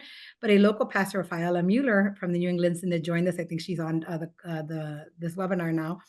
Joined us that first year, and we were just there again, entering space, being alongside other leaders, just learning and watching and participating. There was no agenda. There was no real role for us other than just to be there and listen. I think a lot of times we want to enter a space and we feel we have to have a role. What are we going to say? What are we going to do? We just marched and we learned and we walked alongside many other folks who also take this day as a day for learning and dismantling this false holiday. We also, with the Vance's office, made sure that through the communications team, Vance provided them information on to allowing people to learn more about what happens on National Day of Mourning, encouraging people to look up whose land they're on, and to begin, as they were celebrating and being thankful that day, to begin to also learn whose land they were on and begin to look at the realities that this holiday and the history this holiday has to the Wampanoag people and the Indigenous folk in our country. And so that was the first year. The second year, we reached out and invited a handful of bishops. A couple of them took us up on the invitation. They gave up spending this day with their family to be with us. Bishop Paul Egerstein, probably says his name wrong, from Metro New York Synod. Bishop Becca Connellan from Arkansas, Oklahoma Synod. Bishop Bill Gold from Delaware, Maryland Synod joined us. And Wanda K. Frenchman joined us. Vance was there as well. And lo and behold, Pastor Rafaela Mueller showed up again and joined us. And we put a call out to folks that if anybody was in the area, they could join us that day. And we had some people who weren't even connected to the Lutheran Church who saw the Facebook post and joined us and wanted to know specifically what the role the church had in being there. And so that was a lovely opportunity to meet. Our invitation to the bishops is a way to get them to deepen either their commitment to the truth and healing or the ministry and work that Vance does, but also a commitment to get more involved in providing more education to their community. We will be there again this year, inviting folk who are present to join us. And if you can't join us, encouraging people to look at the resources that Vance has so graciously created, where you can learn more about ways you can uplift and learn about the issues impacting, that's still impacting Indigenous communities. At the March, we hear people talking about issues related to land rights, housing, health and employment, sovereignty rights. And one of the big takeaways from this was a lot of bishops and I were talking about how, although it is a day to uplift and mourn and talk about Indigenous issues, the community is more about lifting up all the injustices that are happening in the world. And so lifting up migrant issues and lifting up the issues that are going on in the war in Palestine. And so looking at how we're all connected globally. And so again, we told the bishops, this is not, and they were very interested in being there in the ways we invited them to be there. This wasn't a photo op. A lot of people said, oh, we didn't see any communications about this. We didn't hear more about, what the bishops did. And it was because this is a learning opportunity and it is a way for us to deepen our understanding and more importantly, to engage and have a commitment into working more with the ministry that Vance has and the commitment the church has made to repudiate the doctrine of discovery. Excellent. Thank you so much. Yeah, it's been cold. It's cold there at Patuxent, but despite the thousands show up to be a part of this solidarity movement, and so as Jen said, I want to repeat, it's been going on since 1970. So this is not new news, and there's plenty of resources out there, even beyond our website, that talk about the real Thanksgiving. One is a documentary by Ken Burns called "What's in the We Shall Remain," videos that were produced, documentaries that were produced for PBS. So you can go look those up. The first one, called The Mayflower, really tells a good history. There's only one line in that whole documentary or that whole movie that I don't agree with, but other than that, it tells the real history of the invasion of white people in that space, and gives more information and combats the disinformation that we continue to live by in our country. So thank you, Jen, for creating that programming and for continuing to be in solidarity and all the things that you do for us. We're really, really grateful. Thank you. So another thing that we have been doing is called the Indigenous Leaders Gathering. So I came on board, and even before I came on board, I knew that we had been lacking in developing leaders for the last few years for a variety of reasons. Quite frankly, part of that is because we didn't have much funding. So once I came on board, there was more funding that was offered to my office, and so I'm really grateful for that. And so, one of the first things I said we need to do is to pull together the lay leaders. So this is not the Indigenous pastors. This is the lay leaders. I need for them to know each other. That I'm a lay leader, right? People are like, oh, you should be a pastor. I'm like, no, I'm too mean to be a pastor. Oh, you should be a pastor. No, that's not my call. You should be a pastor. I'm like, I'm only about preaching. I'm not called to the sacrament. All the reasons, and there are real reasons, and I can go on, but I'll stop there. But it was so important as a young person in particular and a young adult to have that network of Indigenous lay people who were models for me. And so So we began calling together lay leaders from around the country, and we've had 2 gatherings so far. One in San Diego was our inaugural, and then we had one in Phoenix this past earlier this year. And in both cases, we had about 20 some people that came, and so we're really grateful for that. Um, and I really would like to invite Wanda back to the screen to share with you what her experience has been at the Indigenous Leaders Gathering, why she might think those are important. Thank you, Vance. Like you said, the Indigenous Leaders Gathering brings together lay leaders and lets us have a chance to build community and build relationship with each other, because we are so distant in our reservations and where we're located throughout the country. So we don't get to have a chance to see each other every year at church-wide or synod assembly. So Vance has been able to make this gathering happen for us. And so we get together, we're in worship, we're in community. I was able to show, since it was here in Phoenix, some great sites here in my city. We went to the Heard Museum, which has the home away from home or away from home boarding school exhibition. So I was able to take people through the exhibition and show them that. And then we also went to the Phoenix Indian School grounds, which was one of the biggest Indian schools, Indian boarding schools in the whole system. And they have memorialized some of the grounds there. So we were able to walk through some of the grounds. I think we had some pictures, but I don't think the slides are not there. But it was just a really great time to be together and to be in community and get to talk to each other and, just say, what are you doing? How you doing? And just so that, FaceTime is super important, especially as Indigenous people, because we don't, get to see each other's faces a whole lot. So thank you, Vance, for making sure that happens for us. And I hope we get to do it again soon. Yeah, absolutely. Well, our plan is, and we've already had our first kind of planning meeting without you this time, Wanda, but only because we were actually in Cherokee, North Carolina, where Wanda's mom used to serve as pastor at Living Waters Lutheran Church, and where Wanda spent some time in her past. But Justice and I were in Cherokee, North Carolina, and for the National Congress of American Indians just a few weeks ago, and had a chance to have our first meeting with 2 of our youth or young adults that are from Cherokee. They actually are graduates of Lenore, well, one graduate and one soon-to-be graduate of Lenore Ryan University. And so we've begun to include all these folks who are part of our affiliate ministry. So we have some students from Lenore Ryan who have become a part of our community. And so they're from Cherokee, and they're going to help us plan our next Indigenous Leaders Gathering, which will be in the spring. So in March, we'll be in Cherokee, North Carolina, to spend some time with Living Waters, but also to learn about the culture of the Cherokee people in the Eastern Band of Cherokee Indians, and also get to see these young women who are going to be leading us through the process and what they are able to develop with us, and also the things that they would like for us to know and learn about them. So they've been to both previous gatherings, and so they're ready to and excited about this opportunity. And they said they'd get us discounts potentially at the resort. And so I'm like, whatever you can do to get us discounts at that nice hotel, do it. And so we're excited about that. But the goal is, a lot of times, and Jen mentioned this too, sometimes we think when we come together, we've got to do something. The Indigenous Leaders Gathering, the only thing we do is we're in fellowship, we worship together, we do some immersive learning together, and it's really just about building relationship, as I said before. And so that's so important. And Wanda hit that right on the head. We don't get to see each other all the time. We don't get to see each other at Synod Assembly or other places. And so creating that space has been, I think, a gift for all of us, including myself. I feel like I'm not alone in this work when I get to be with them. So I'm really grateful. Thank you, Wanda.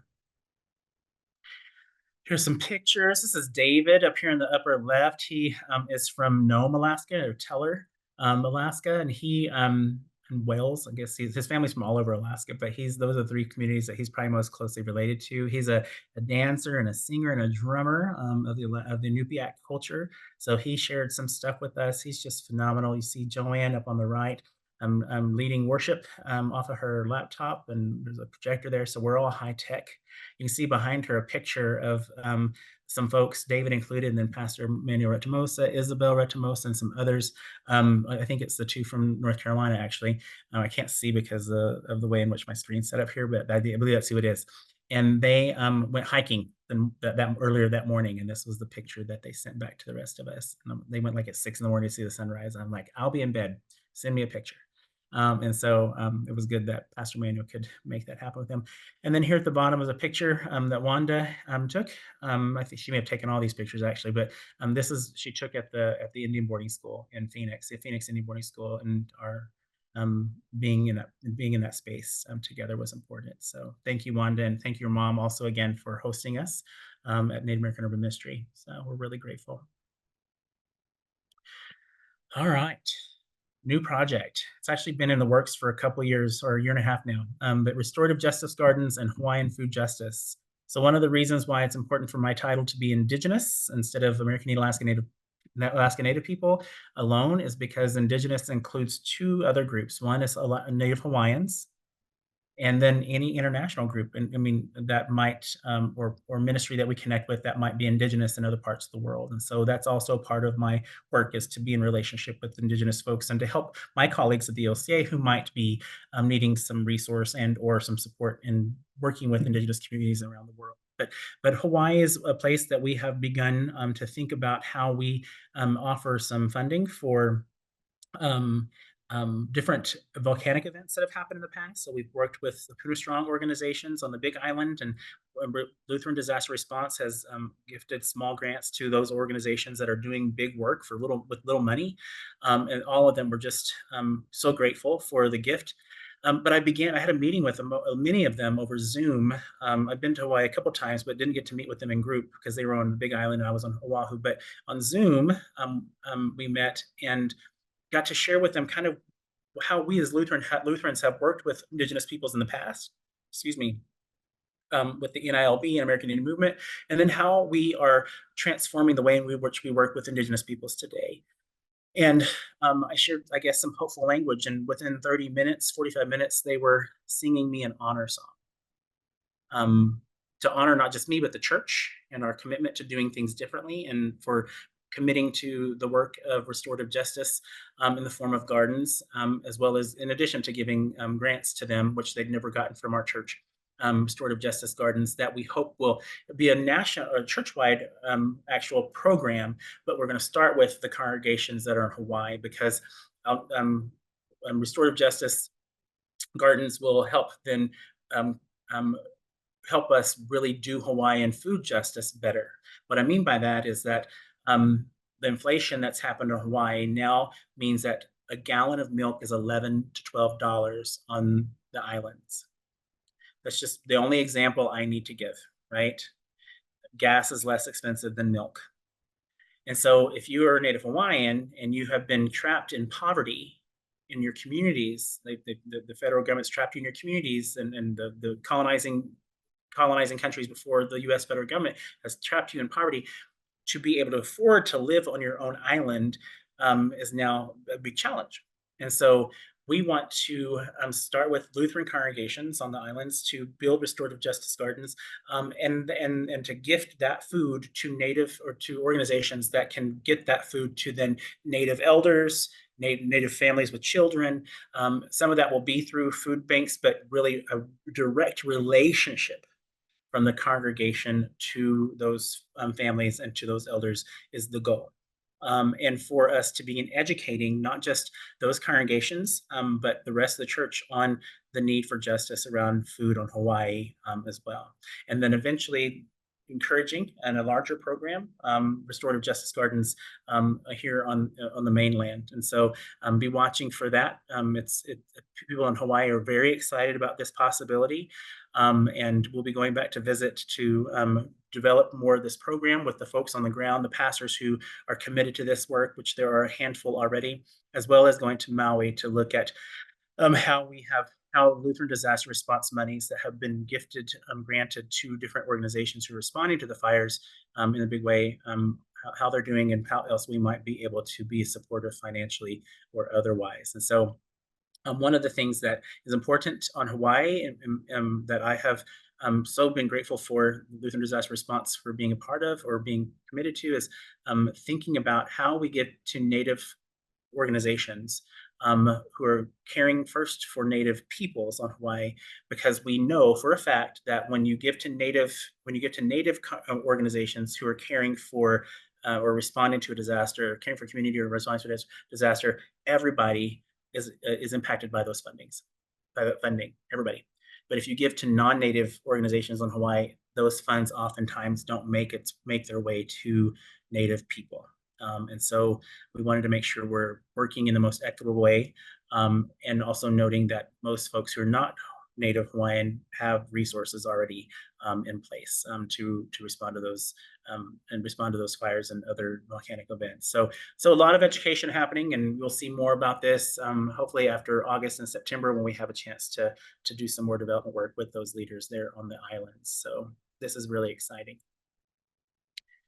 Vine Deloria Junior Theological Symposium. We are in our 16th year. I created this symposium at Lutheran School of Theology at Chicago. And in honor of Vine Deloria, if you don't know who Vine Deloria Jr. is, please Google Vine Deloria Jr. But we claim him as an alum of LSTC and as an Indigenous theologian. And the symposium has had a variety of topics. And in fact, you can find videos on LSTC's website and even ours that highlight some of the conversations we've had at this symposium, whether it be creation justice or MMIW or Indian boarding school or whatever it might have been. This year, we'll be focusing on the book that Vine Deloria wrote. He's written like 1 million books. I'm exaggerating, but not that much. But Custer Died for Your Sins. And so if you know that book, if you own that book, reread it now. But we're going to be encouraging in the next week for reading circles at congregations and in communities to happen around this book. And then for you to have conversation, we actually have a discussion guide that's been produced for you to lead you through that conversation that will be published as well, along with that announcement. And then at the Vine Deloria Symposium, we will have people who knew Vine and also was a part of all that work that they were doing in the 60s and 70s when he wrote the book, to discuss the book and to give some history and some context as well. So we're really excited about that. So grab your Custer Died for Your Sins book, order it now, and we will be announcing that in the next days. So let me just say that that is a lot of work that we've been doing for the last 3 years. Those programs that I just listed will continue to create work for us into the future. And then we had a bishop who said yes to a request by our leadership at the Repudiation Task Force. We should enter the Truth and Healing movement. And so we did, which meant there was another job created for Vance Black Box to get us ready for the learning of the truth and pointing us in the right direction for healing. And so you can look at the webpage, you can see what we've produced over the last year. 2023 was a busy year. In addition to all the work we were doing, we had to put together quickly. I love putting this program together. This is kind of actually the work that I really also love doing because I'm a communications person. But we were rushed to put it together after Easter. We got that done. We got the website put up and redesigned and all the things for easy use and all those things. And then we published and created all this programming. We took a break the first half of 2024. And I was okay with that. And so, as you know, this is our second event in the Truth and Healing movement this year. The first was Wanda Frenchman did a presentation on powwows and powwow etiquette, Powwow 101, which you can see. If you want to see the recording, you can go look on our webpage and find that. She did a fantastic job, and we're grateful for her doing that for us. But the Truth and Healing movement will continue. So even though Bishop says it was supposed to end last Christmas or last Advent, and the video that's still posted, we're still moving forward. We're going to be doing Truth and Healing movement because the truth, we're going to move forward until a significant percentage of Lutherans begin to know more of the truth. So it'll be a lot of work for us, but we're open to doing it and committed to doing this work. And we're so thankful for those of you who have engaged in the Truth and Healing movement over the last year and a half. And all the support that you've offered. I ask that you continue to communicate the Truth and Healing movement to other people in your networks. That would be the biggest favor and one of the ways in which you can be in solidarity with us. Know that the Truth and Healing movement is not Vance's movement. The Truth and Healing movement is a movement of the ELCA. And so it's all of our responsibility. One of the things that has happened throughout my life is, well, Vance, can you share something? Can you tell me more about such and such? Can you tell me more about such and such? And can you tell me more about this? Can you recommend a book? I can do all those things.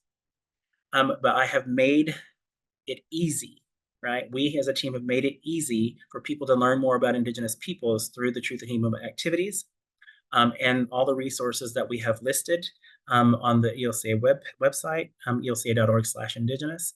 And so I encourage you to pass that along to everyone. So fewer and fewer people are asking me to teach them in the moment about Indigenous peoples. All these opportunities are places where folks can learn. So please join us, be in solidarity with us, pass along this information. ELCA posts about it. I post about it. If you're not following me on Facebook, please, or Instagram, please feel free. We want to get more and more folks engaged in the movement. That is the goal. So, but yeah, it became another job. And it's a lot of work. Luckily, I had a lot of support. Some of the support that I want to mention, and I thank them almost every time. I think I don't miss it. Is our communications team. And our coaching team. So we have Brett Nelson, who is our videographer and does a lot of other technical stuff for the ELCA and strategic communications. He's been a phenomenal support, as well as Caitlin and Jane and Jocelyn and Riva, and I could go on, right? They've all been so supportive in making sure that communication is happening in larger ways for the work that we're doing in the Truth and Healing Movement and Indigenous Ministries and tribal relations generally. So really want to say a big thank you for them and their helping to produce the Truth and Healing Movement. Jason Neal, who is actually our tech guy tonight. Jason is, like I said, is the one of the folks who help run the coaching network for the ELCA. He and I have been putting on shows through Zoom with another organization I worked for previously, or that I helped start, that nonprofit that I'm a part of.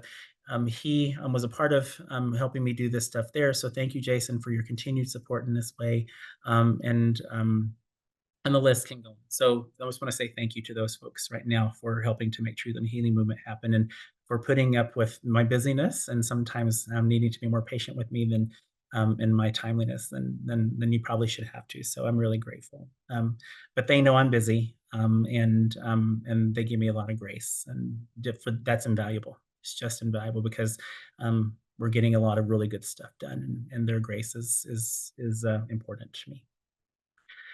So I already mentioned Custer died for your sins. We'll be announcing that soon. This is what the front page of the book looks like. So make sure you buy that now. The print, there's not many in print still yet, and they can get expensive, but you can get them on your Kindle or any other electronic book platform or app. So just know that if you can't get it, the hard copy, paperback copy, then you can still get it electronically. I think I've said this a couple of times. elca.org/indigenous. I'm so grateful for the IT team and, again, communications for really doing a great job of helping to put together a user-friendly web page for Indigenous Ministries and tribal relations, and for supporting my need to do business a little differently than we've been doing it in the church in the past. And so getting to update with new news and having a long resource list and lift up all the important things on that website is key. So put this in your brain, elca.org/indigenous, and go there often. You'll need to go there, or Truth and Healing. You can get to Truth and Healing page, obviously, through Indigenous, and vice versa. But remember to keep coming back. This is a kinetic page, and we're updating things occasionally, but we're also really updating the Truth and Healing list. We'll be adding some more events, including the Custer Reading Circle in the next days, as I've said. So be checking back. So is that the right one? Yeah. So that's what we covered tonight.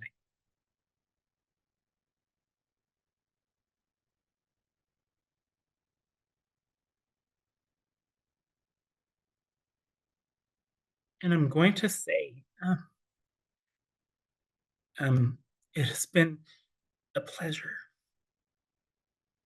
It has been such an honor to be given the support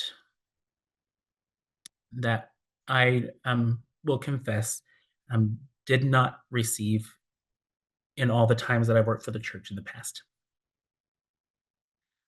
The support that comes from Tammy and from Cotter, our new boss, and from Jen and from Bishop and from all the folks who volunteer their time to be on the repudiation task force, from I think of the communications team.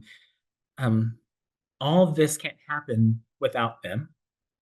And with so many others in the synod bishops, synod staff, lay leaders across the church, pastors who have been an advocate in a variety of ways, receptive to my crazy ideas.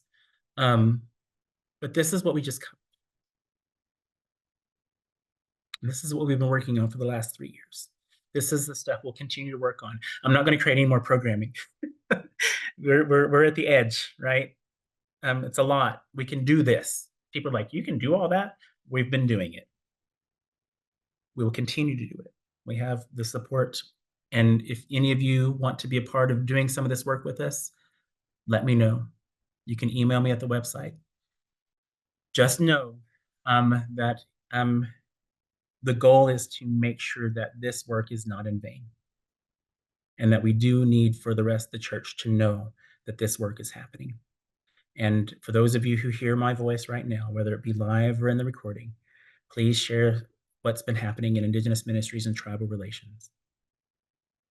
We still have other stuff to do. I mentioned that we go to conferences like National Congress of American Indians. We still send Wanda to different places to assess other programs that we might want to partner with. We still have to do a booth at the National Youth Gathering, which I've been stressing about all day because I need to order some more things to fill our booth. But this is what we just covered tonight and what we've been working on for the last 3 years. And it is a pleasure. It is an honor. And I do not do this for myself.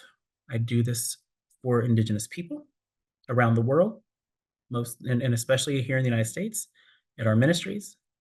But I also do this for our church. Some of you may have heard me say this at the church-wide assembly. I do this work because I'm called to do this work. And my call is especially to help white people heal.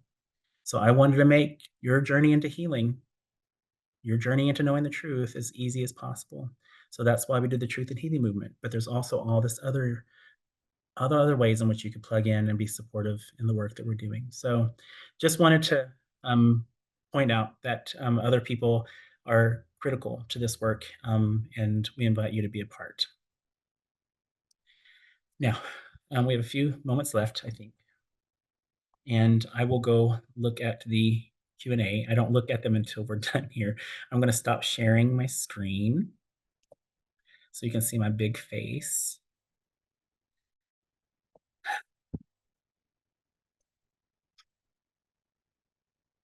And it looks like there are no questions. Fantastic. So we might be able to leave early. I am really grateful for all of you who, again, if you have questions, put them in the question and answer. We don't let folks come onto the mic. So if you have a question, put it there. You have a couple more minutes to do that if you do have a question. But thank you so much for all of you and your willingness to be here. I do look forward to new ways in which to engage, have you engage in the work if you choose to. If nothing else, again, as I said, please share all the information, share the webpage, share a little bit verbally with people that you run into about the work that we're doing. I wanted to do this report because we have been working so hard in creating so much good stuff and engaging so many really cool folks around the church, and quite frankly, in other denominations, right? Because I also convene 3 ecumenical groups. I convene the Native American Working Group in DC, who does lobbying and advocacy.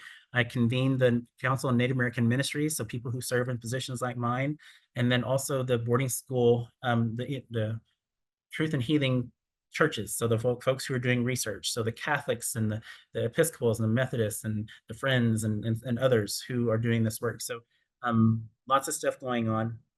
But I wanted to do this report because I wanted you folks to know that your mission dollars and your World Hunger dollars is, when it comes to Indigenous ministries, we're stretching them and we're doing really great stuff with it, and being responsible for what this church, what Creator, but what this church has also called us to be about, through whether it be our memorials or whether it be our declaration or our repudiation, the Doctrine and Discovery, or just the call that Creator has for us to do the right thing and to build healthy, good, and right relationships with Indigenous people. So I wanted the church to finally know that we've been working hard. So lastly, I want to say thank you to Justice and to Wanda. Thank you both so much for your continued support, for all of your patience with me, for your being people who can anticipate and who the needs, not just of me, but other folks who are committed to volunteering to do the work when I think that I have to do it all on my own, and for being creative with me and dreaming with me. I happen to right now have one of the best teams I've ever worked on, and I'm just really grateful for that too. So I want to say thank you to Justice and Wanda and for being that and doing this work with us. Really, really grateful. So with that, if you run into Presiding Bishop Eaton, she's on vacation right now, which is good. She needs to be. If you run into her, tell her thank you. Tell her thank you for setting us up for success in the world of Indigenous ministries and tribal relations in this church. There's a long way to go, but she's put some things in place and supported us in ways that allow for us to get all this work done. And so say thank you to her. And again, looks like Tammy stuck around. Thank you, Tammy. You didn't have to do that. But I love my boss. Did I mention that? I love my boss, Tammy. Yeah, thank you so much. One question. Janet and Terry, my buddies. Vance, of all the things you have mentioned tonight, what is one that you are most invested in? Why you gotta ask hard questions, Janet and Terry? What is one that you're most I think that my team here and my team being Jen and all the repudiation folks, I think they would agree with me that I'm invested in a lot of those things at a very deep level. One, if I had to choose one that I wish everyone could know about and that would be supportive of in major ways, like first I want everybody to do land acknowledgement, right? That do the easy one first, right? But I want for people who are on Pine Ridge Reservation, our siblings, to no longer sleep on the ground. And so I put a lot of energy, not just connecting folks and having the conversation and making sure that the conversation continues, because tribal governments and organizations can get busy doing other things, right? And that then that doesn't become a priority anymore. So continue to push that. They're all committed, but they're busy. It's an organization, it's a government. But I spend a lot of time both connecting folks and having conversations and supporting the Pine Ridge Reconciliation Center. But I also spend a lot of energy in my brain thinking about how do we house Indian people? How do we provide dignity? Because it's been us, it's the church, and it's the federal government that's taken that dignity away and caused for them to sleep on the ground. And so while I invest in a lot of places pretty deeply, that's the one that's on my brain all the time. Indian people should not be homeless or houseless. We were not homeless or houseless before 1492. So my guess is that Janet and Terry probably knew that already, but thank you for asking the hard question. I'm grateful. The Lord be with you. Creator God, Great Spirit, we give you thanks today for the opportunity to be in this virtual circle. We give thanks for all the people who are here to listen, and not just listen with their hearts, but listen with their ears, but listen with their hearts. Might we continue to be convicted and to be challenged and to be become engaged with all the things that need to happen and to be done in regard to doing justice work for Indigenous peoples. How do we be more faithful, and how do you give us the gifts? Might you give us the gifts to honor the work around truth and healing? Healing takes work. We know the first part of that work is to know and accept and to embrace and to honor the truth. We ask that you be with us as we continue this learning journey together, this healing journey together. And might all those who are working to do this justice work, might they be rested, might they find peace, and might they also find joy in the work. Bless us as we depart from this place. Might we always know your grace, the grace that was given to us through an indigenous man who went to the cross. All these things we pray in Jesus' name. Amen. Thank you all. Thanks for being here. I'm so grateful. Thank you.